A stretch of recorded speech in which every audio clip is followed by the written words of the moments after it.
Muzaffarpur. DJ Kanchan Raj Muzaffarpur. Mix by Ranjeet Yadav.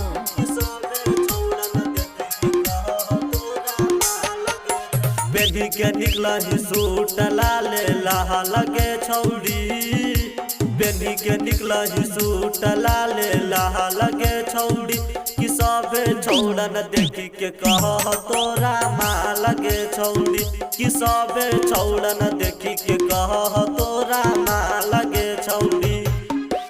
कह छौड़न बनी जो दिल के रानी गे छौड़ी, कह छौड़न बनी जो दिल के रानी गे छौड़ी, कि सभे छौड़न देखी के कह तोरा माँ लगे छौड़ी, कि सभे छौड़न देखी के कह तोरा माँ लगे छौड़ी।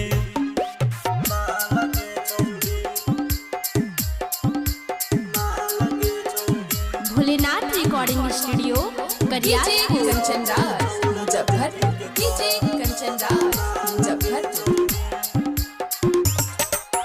पलटा ही बाल छौड़ी लगे बाल गे, देखी के सब कहवा रहल माल गे, तोरा चलते पागल हक बिहार गे, मरह तोरा पे सुशील कुमार गे।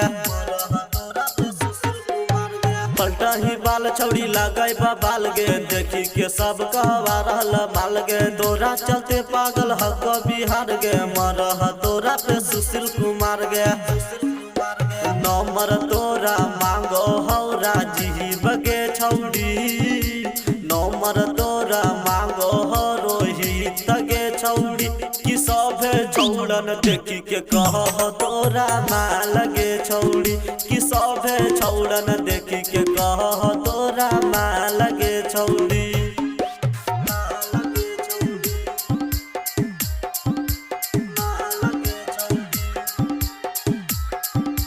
डीजे कंचन राज मुजफ्फरपुर। डीजे कंचन राज मुजफ्फरपुर।